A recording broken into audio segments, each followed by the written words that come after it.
Assalamualaikum warahmatullahi wabarakatuh. Ala kulli niyatin salihah wa ala ma nawa salafuna salihuna ajarakumullah. Al-Fatihah. A'udzu billahi minasy syaithanir rajim. Bismillahirrahmanirrahim. Alhamdulillahi rabbil alamin. Ar-Rahmanir Rahim. Maliki yaumiddin. Iyyaka na'budu wa iyyaka nasta'in. Ihdinas siratal mustaqim.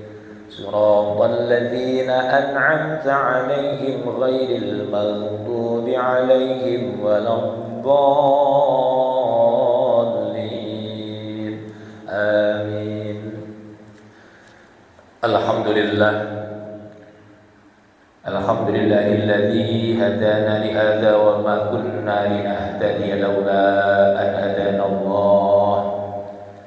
Asyhadu an la ilaha illallah wahdahu la syarika lah wa asyhadu anna Muhammadan abduhu wa rasuluh.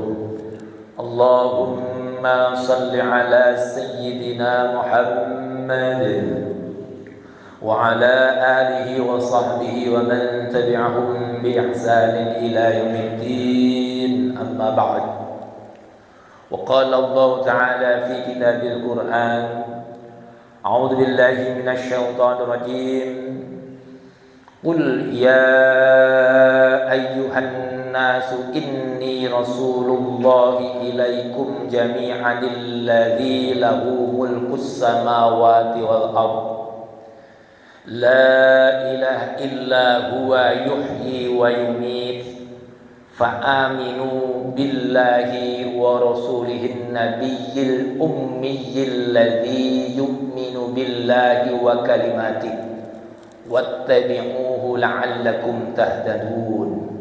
Wa qala an-nabiy sallallahu alaihi wasallam, man ahya sunnati faqad ahabbani wa man ahabbani kana ma'i fil jannah.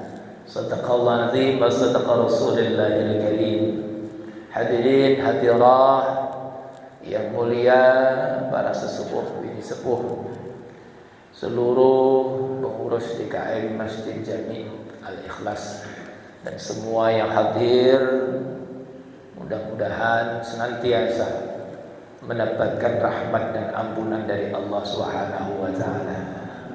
Puji syukur senantiasa kita panjatkan Allah Subhanahu wa taala atas segala nikmat, rahmat, taufik dan hidayahnya.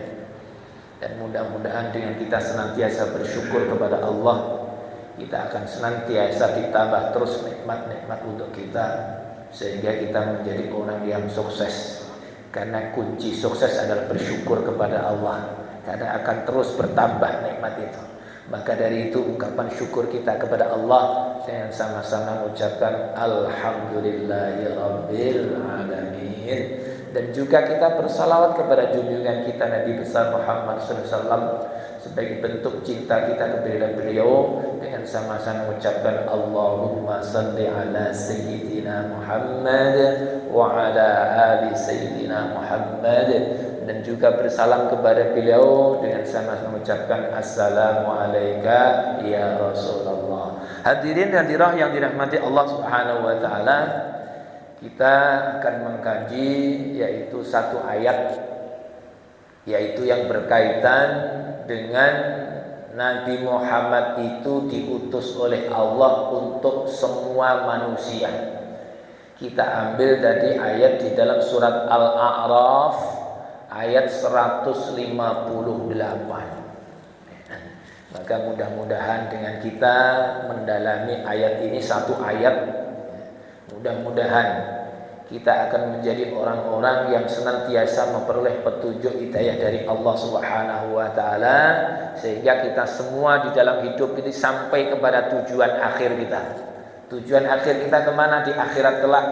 Semua menginginkan bahagia. alias surganya Allah Subhanahu wa taala. Maka kita kaji satu ayat, yaitu di dalam surah Al-A'raf ayat 158. Jadi Nabi Muhammad itu diutus oleh Allah Subhanahu wa taala untuk semua manusia. Allah mengutus Rasulullah sebagai utusannya, yaitu untuk semua manusia. Kalau nabi-nabi yang dahulu diutus oleh Allah hanya untuk umatnya saja. Namun Nabi Muhammad SAW sebagai nabi yang terakhir diutus oleh Allah Subhanahu wa taala untuk semua umat manusia. Maka yang mengutus Nabi Muhammad sebagai utusan itu adalah Allah Subhanahu wa taala. Allah itu yang mempunyai langit, yang mempunyai bumi.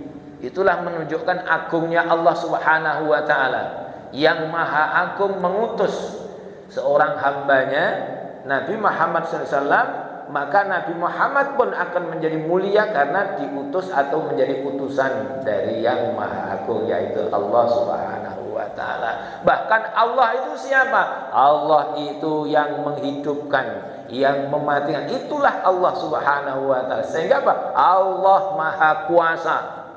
Maha kuasa mengutus juga hambanya untuk menjadi nabi, juga untuk menjadi rasul. Maka kalau kita ingin selamat, tiada lain kita harus beriman kepada Rasulullah, juga beriman kepada Allah Subhanahu wa taala. Karena apa? Beriman mengikuti Rasulullah sama juga kita mengikuti Allah Subhanahu wa taala. Maka kalau ada orang yang tidak mau beriman, berarti mereka tidak akan selamat alias akan tersesat, tidak sampailah kepada tujuan.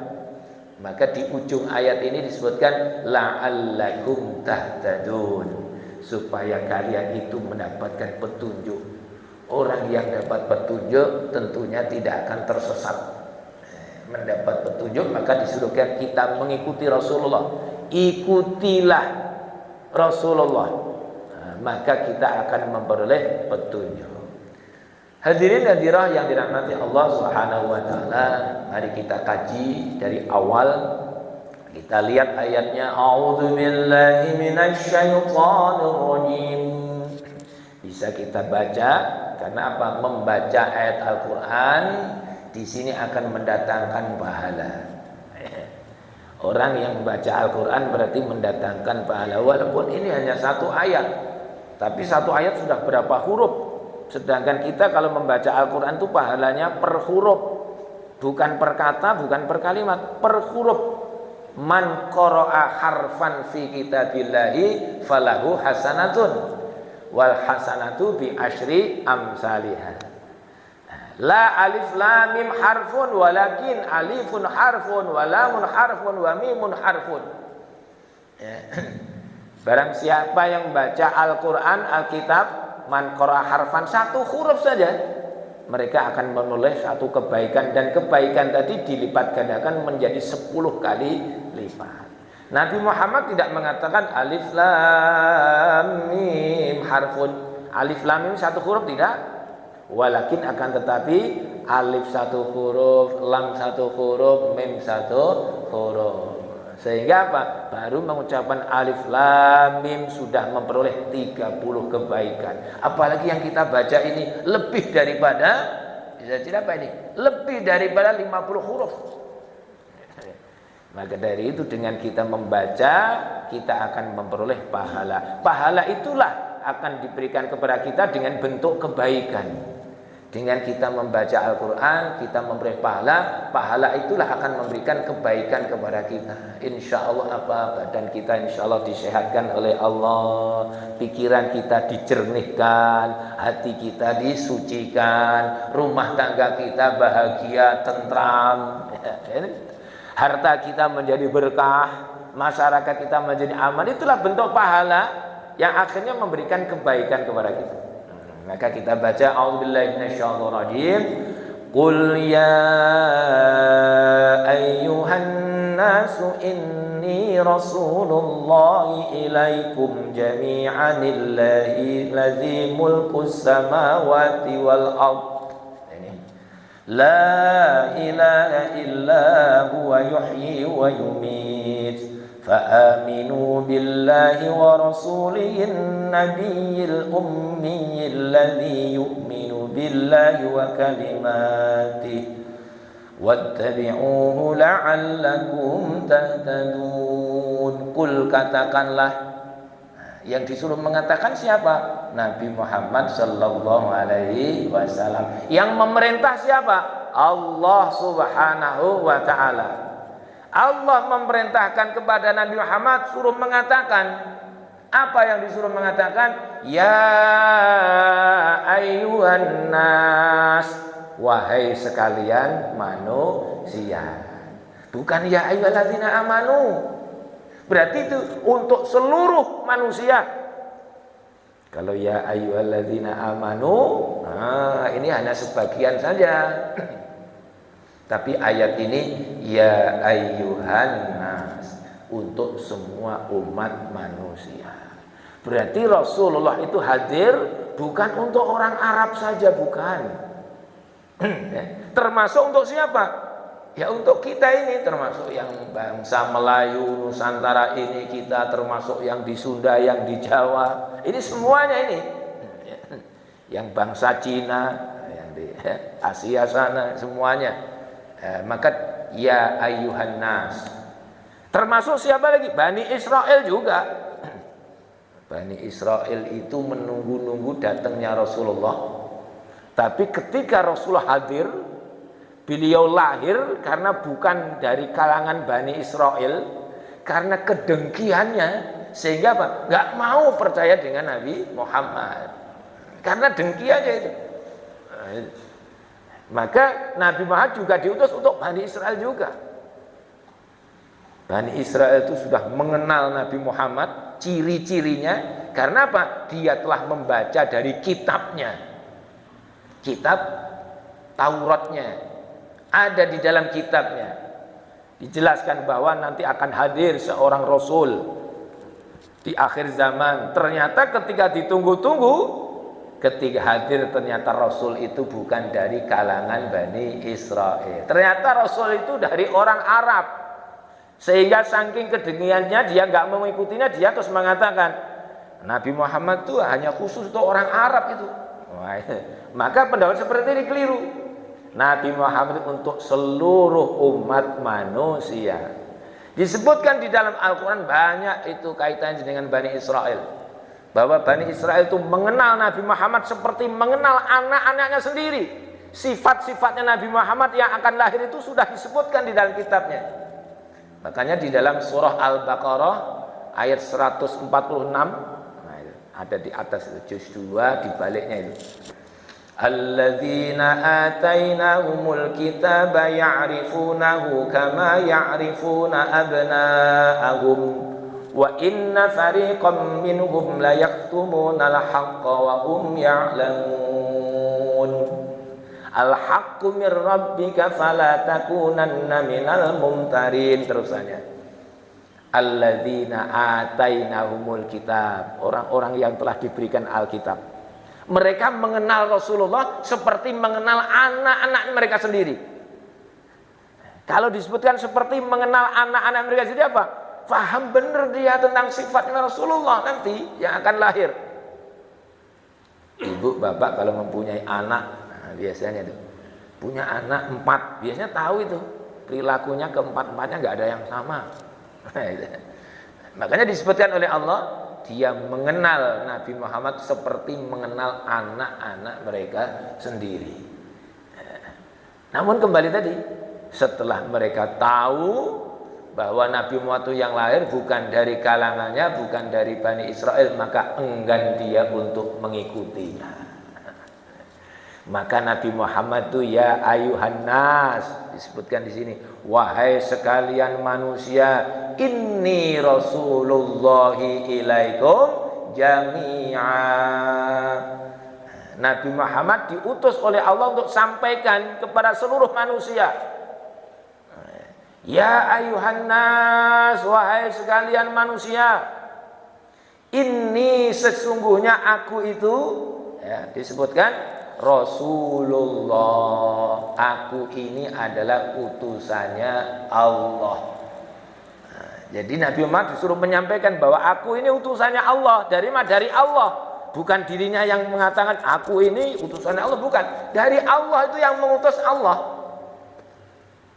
Inni Rasulullah, sesungguhnya aku ini adalah utusannya Allah.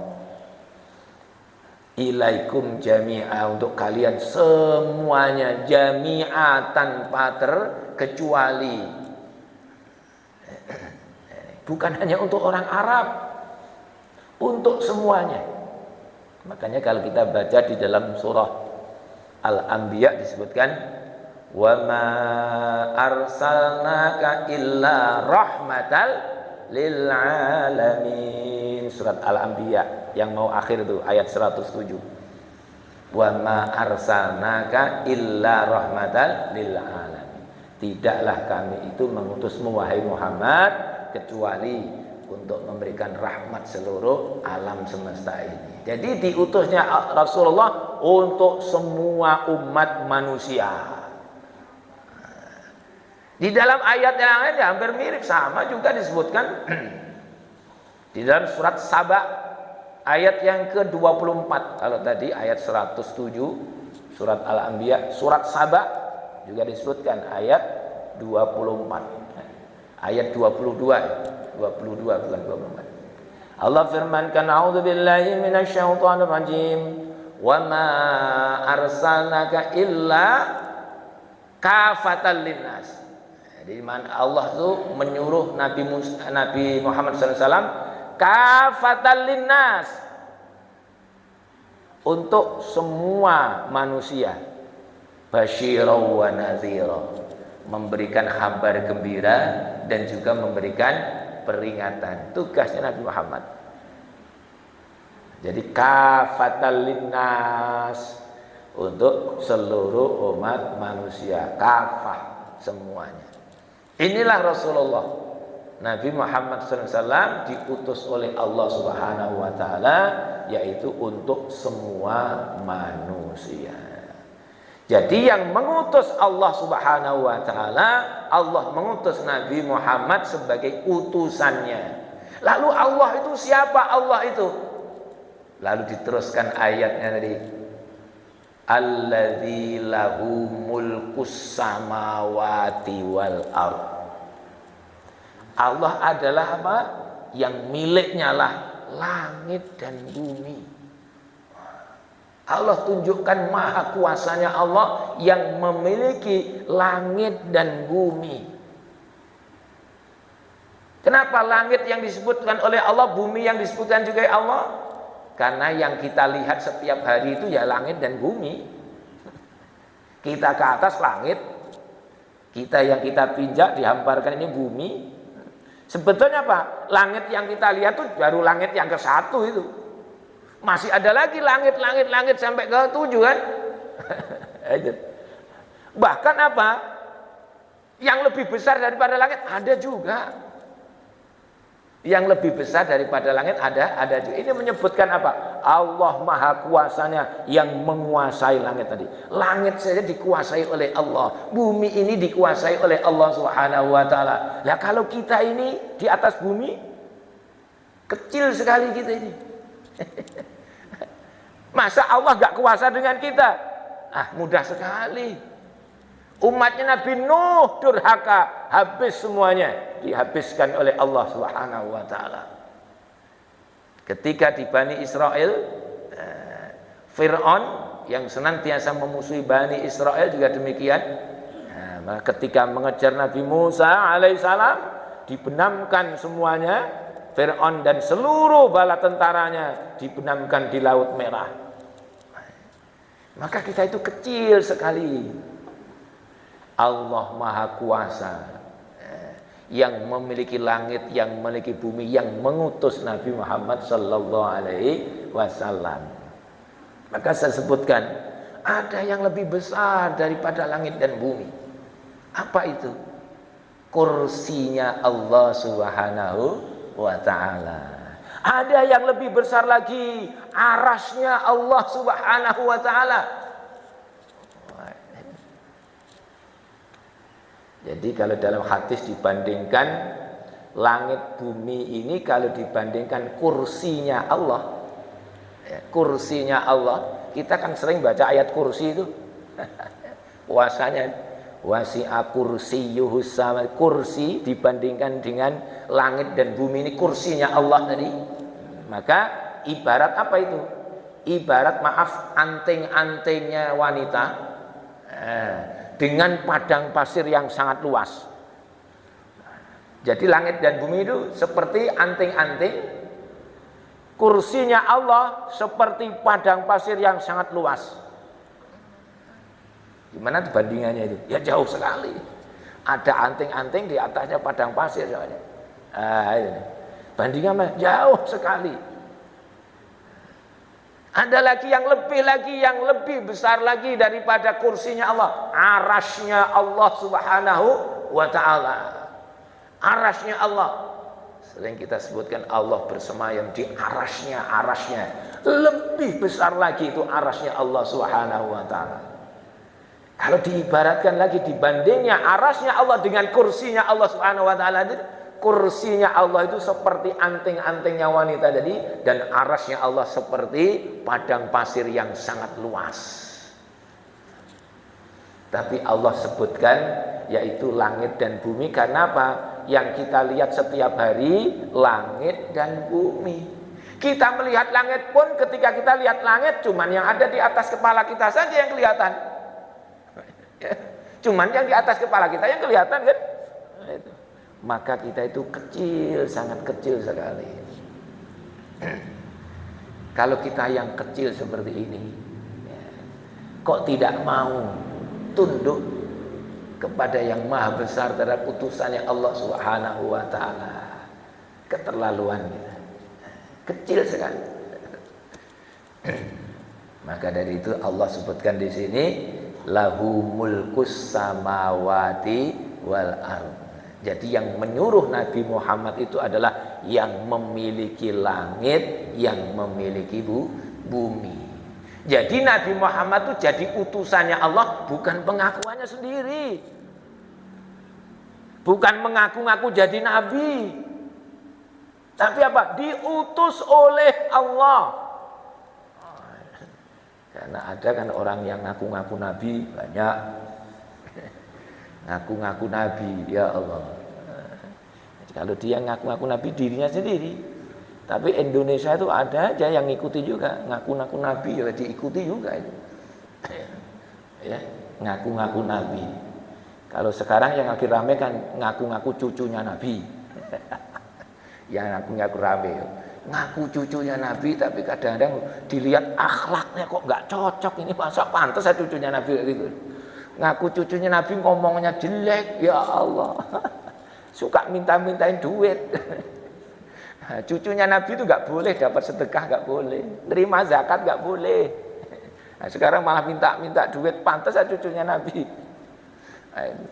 Di Indonesia itu ya ngaku-ngaku jadi nabi, ada juga yang ngikuti juga. Ada yang lucu kadang-kadang itu, antara Jawa Barat, Jawa Tengah itu kan ada agama yang dulu disebutkan Jasun itu, Jawa Sunda. Nabinya namanya siapa? Tugimin. Nabi kok namanya Tugimin. Yang seperti itu kok juga ada yang ngikuti gitu loh. Ya Allah, itu jadi ustadz aja dipanggil juga nggak pantas itu. Al-Mukarram Al-Muhtaram Al-Ustadz Tugimin dipersilahkan. Apalagi kalau buat sholawatan ya nggak enak banget. Sallallahu ala Tugimin. Nah, yang seperti itu juga ada yang ngikuti di Indonesia itu, luar biasa. Maka kita kadang-kadang diketawain orang-orang Arab, orang-orang Malaysia. Habib di Indonesia itu mulia, di sana nggak ada orang nyebut Habib, nggak ada. Kemuliaan seseorang itu dilihat dari ilmunya, dari ketakwaannya. Nah, itu kan kita muliakan. Maka dari itu ngaku-ngaku nabi tentunya apa? Sesat itu. Tidak hanya ngaku nabi di kita itu, ngaku malaikat aja ada. Ya, ngaku malaikat lo ada. Yang begitu juga ada yang ngikuti, herannya itu. Ngaku malaikat Jibril. Oh, itu bila ya. Bisa juga itu. Ya, Lia siapa itu dulu? Lia Aidin itu ngaku malaikat Jibril. Allah, akhirnya tersebar. Polisi nangkap malaikat, malaikat bisa ditangkap jadinya. Astagfirullah. Maka di sini Allah yang maha kuasa, yang menguasai langit, yang menguasai bumi, itulah yang mengutus Nabi Muhammad sallallahu alaihi wasallam. Satu. Yang kedua, Allah itu siapa? La ilaha illa huwa. Tidak ada Tuhan selain Dia, alias tidak ada yang boleh disembah kecuali Dia. Ini maknanya. La ilaha illa huwa. Tidak ada yang boleh disembah, alias apa? Tidak ada yang boleh ditaati kecuali Allah.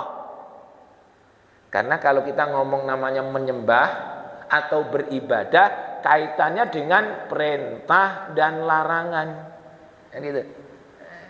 Beribadah kepada Allah kaitannya dengan perintah, kaitannya dengan larangan. Bapak Ibu ngaji belajar seperti ini, perintahnya Allah. Maka disebut juga apa? Ibadah. Jadi kita itu ibadah juga. Mengaji itu ibadah karena apa? Kita adalah mengikuti perintahnya Allah. Jadi kalau disebutkan ibadah, di situ ada perintah, ada larangan. Maka kita tidak boleh mengikuti perintahnya manusia. La ta'ata li makhluqin fi maksiatil khaliq. Tidak boleh kita mengikuti taat kepada makhluk apabila di situ ada kemaksiatannya kepada Allah. Boleh kita taat kepada manusia apabila manusia tadi, yang kita taat tadi, sesuai dengan yang diperintahkan oleh Allah. Nah itu. Makanya di dalam surat An-Nisa ayat yang ke-59 Allah firmankan, ya ayyuhalladzina amanu atiiullaha wa atiiur rasul wa ulil amri minkum.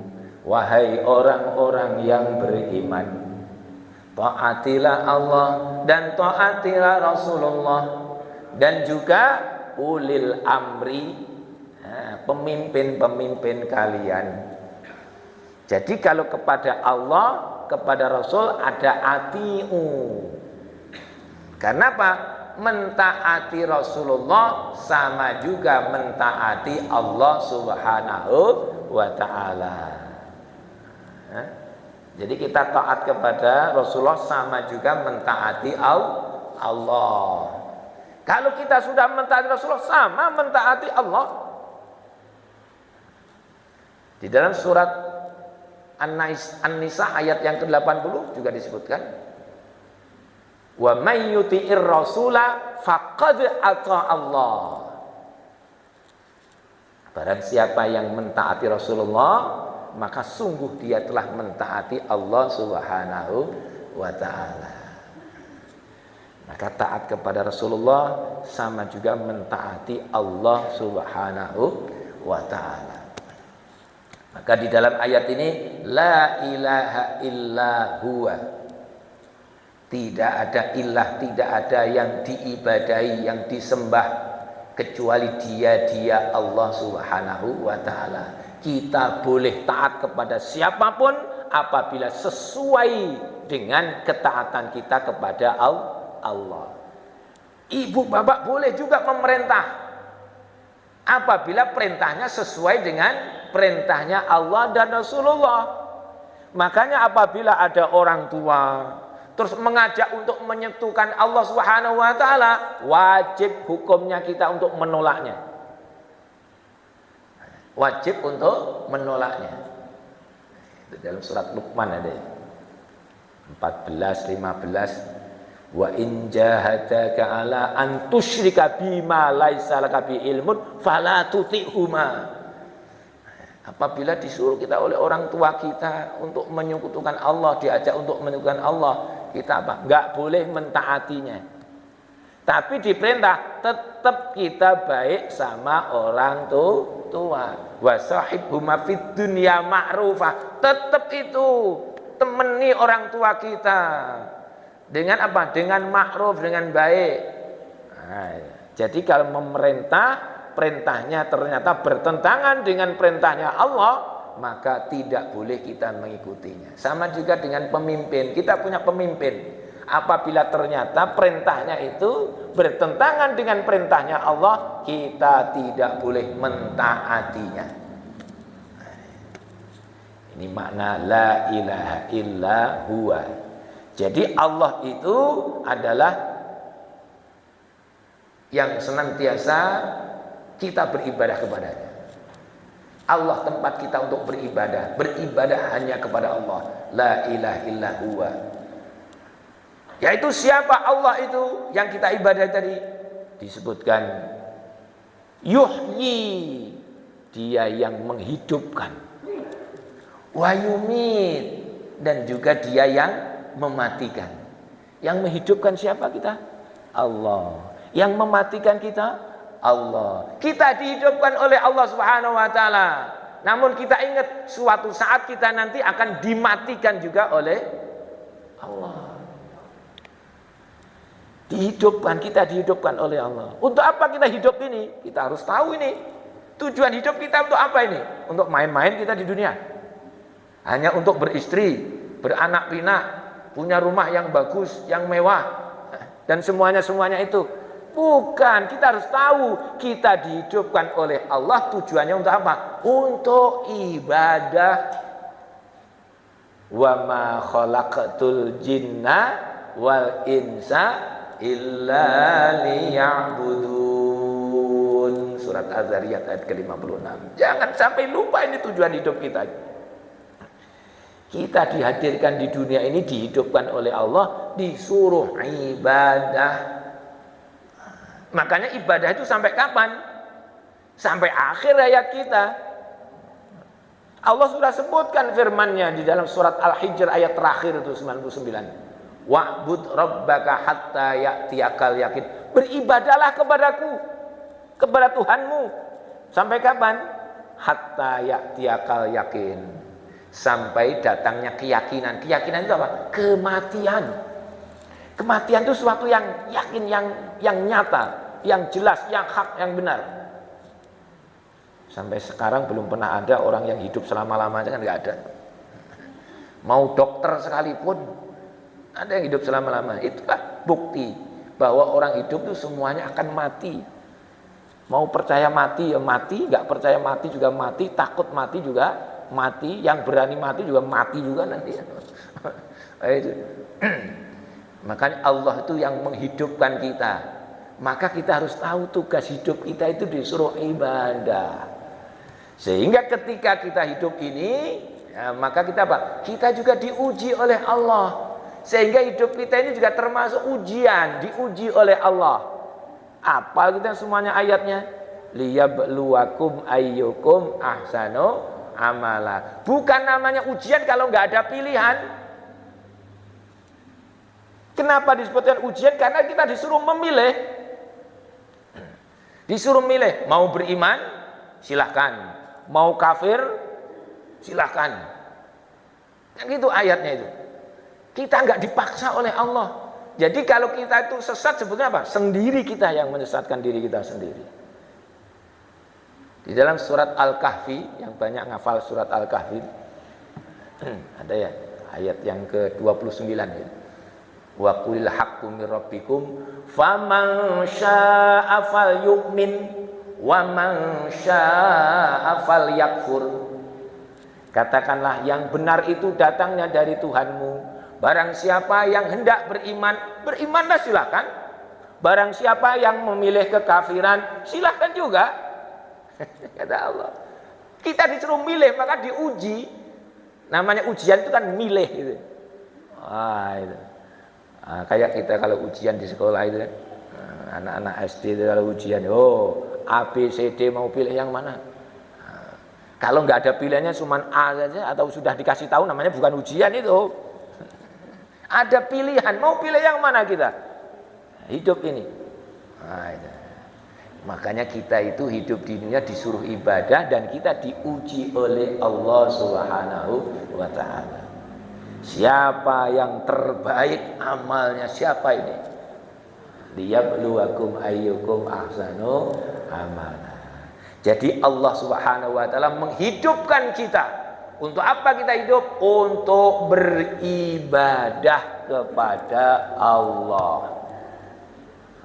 Ibadah. Lalu diteruskan wayumit, dan Dia Allah yang mematikan kita. Kita dimatikan oleh Allah. Untuk apa kita dimatikan oleh Allah? Untuk menerima balasan dari Allah. Hidup kita disuruh ibadah sehingga ketika kita mati kita memperoleh balasan dari Allah Subhanahu wa taala. Sehingga orang yang beriman itu al-mautu, mati itu disebutnya istirahat. Mati itu istirahat. Kalau kita masih hidup disuruh itu. Yang masih mampu berpuasa suruh puasa. Sholat demikian pula. Kita harus sholat semampu kita. Nah, semampunya sholat berbeda dengan puasa. Kalau kita sholat nggak mampu kita dengan berdiri, masih disuruh dengan duduk. Duduk saja sudah nggak mampu, masih berbaring suruh sholat. Selagi ruh ini masih nempel di jasad kita, kita harus sholat. Maka ketika kita mati, istirahat. Nggak ada lagi.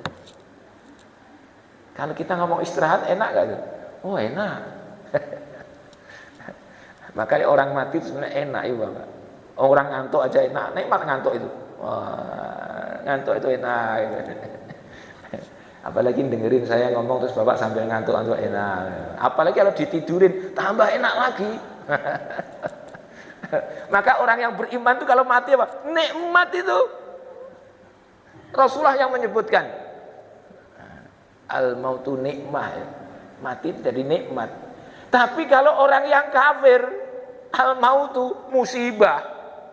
Matinya orang yang kafir itu ketika mati apa? Musibah itu. Disitulah akan memperoleh azab dari Allah Subhanahu wa taala. Maka disebutkan oleh Rasulullah, wa azabul qabri haqqun. Azab di kubur itu ada, hak.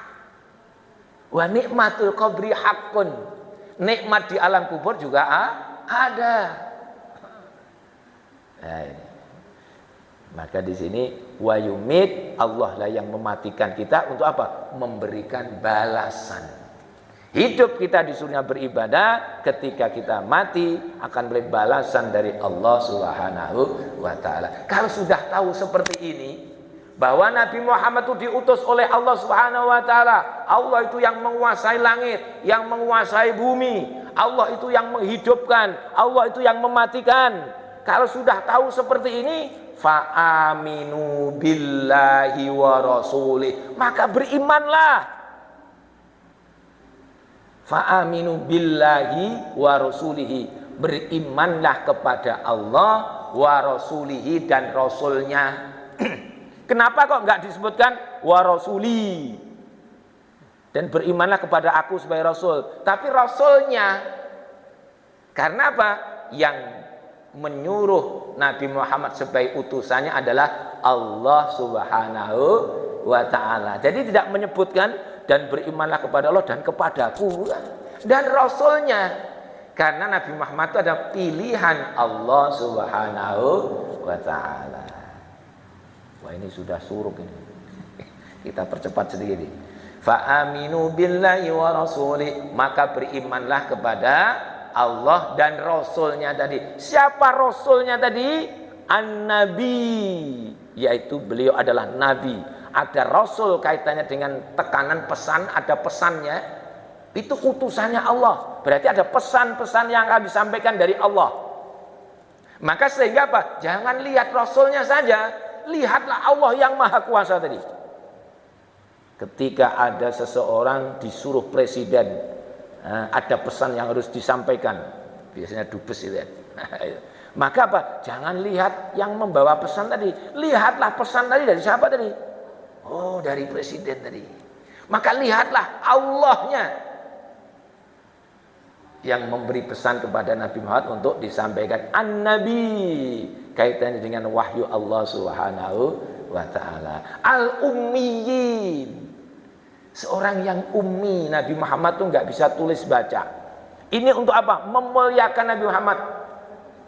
Kalau kita nggak bisa tulis baca, ibu bapak, kita itu hina, rendah.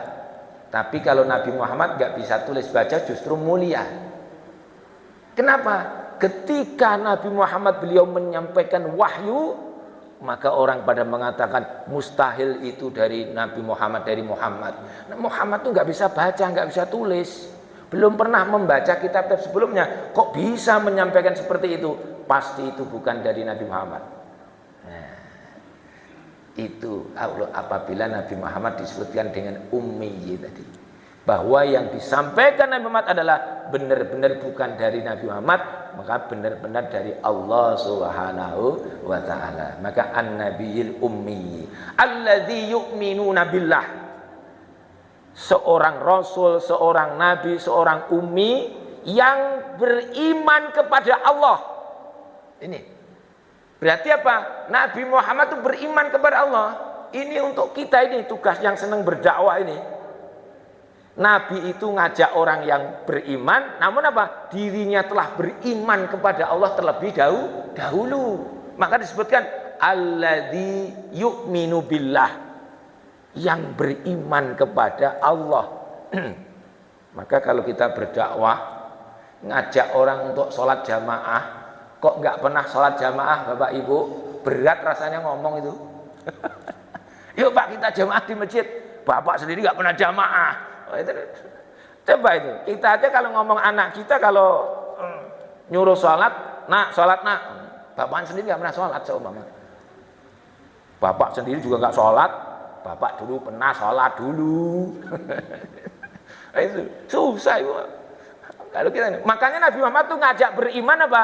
Nabi Muhammad telah beriman terlebih dahulu. Maka disebutkan ayatnya alladzi yu'minu billah.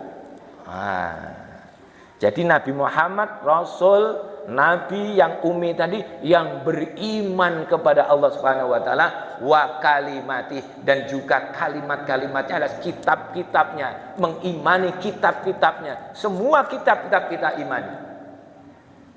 Maka di ujung ayatnya wattabi'uhu la'allakum tahtadun, maka ikutilah Nabi Muhammad tadi. Ibu bapak pengen selamat, apa yang harus kita lakukan? Ikuti Nabi Muhammad.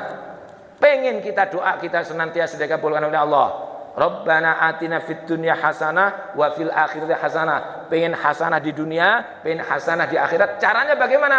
Ikuti Rasulullah.